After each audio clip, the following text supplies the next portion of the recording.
দুনিয়ার মানুষ ঘুমিয়ে আছে, আল্লাহ তুমি আমাকে মাফ করে দাও, তোমার বান্দা হিসেবে তুমি আমাকে কবুল করে নাও।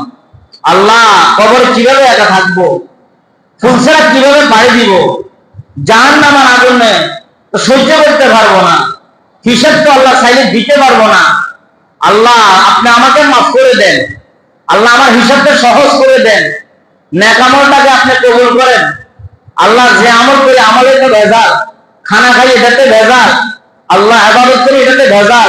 আল্লাহ ইবাদতটা আপনি কবুল করেন, যেভাবে আপনি রাজি খুশি হন সেভাবে ইবাদত করা তৌফিক দেন। গোপনে নির্জনে বসে আল্লাহ তাআলাকে কি করা, ডাকা গভীর রাতে, বুকে হাত দিয়ে বলতে বললেন এখানে আছেন যে আমি দৈনিক এক বেলা 2 মিনিট 5 মিনিট 10 মিনিট আমি আল্লাহরে ডাকি জিকির করি নাই। আমি আজকে কিতাবে পাইছি মোটামুটি জুলফিকার এখনো জীবিত আছে। জুলফিকার নকশবন্দি, যিনি মালয়েশিয়াতে লক্ষ লক্ষ তার মুরিদ, পাকিস্তানে তার বাড়ি। ফতুওয়াতে জুলফিকার 3টা কিতাব আছে, পড়বেন, পড়লে চোখ খুলে যাবে, চোখের পর্দা খুলে যাবে, আকল খুলে যাবে যে কি এটাতে লিখছে।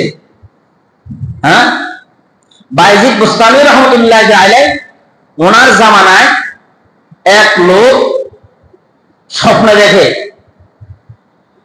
যে সে জান্নাতের মধ্যে ঘুরতেছে। আজকে কিতাবে আমি পাইছি। তো স্বপ্নে জিজ্ঞাসা করে, ভাই তুমি কি আমলের বদৌলতে তুমি জান্নাত পাইছো?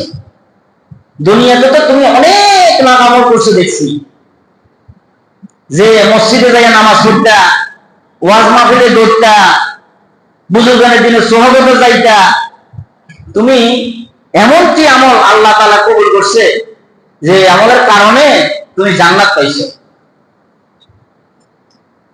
তো ওই ব্যক্তি উত্তর দেয়, যত আমল জীবনে করছি আমার কোনো আমলে আল্লাহ কবুল করে নাই, আর ওই আমলের কারণে আমাকে জান্নাত দেয় নাই। বলে কি আমল? করে সামান্য ছোট একটা আমল, এটার কারণে আল্লাহ তাআলা আমাকে মাফ করে দিয়েছেন, এটার কারণে আল্লাহ তাআলা আমাকে জান্নাত দিয়েছেন। সুবহানাল্লাহ বলেন। আর ভাই আমার কোন আমল কবুল করবে, কোন আমলের বদৌলতে জান্নাত পাবো সেটা তো আমি জানি না। আমি জানি? আমি তো জানি না।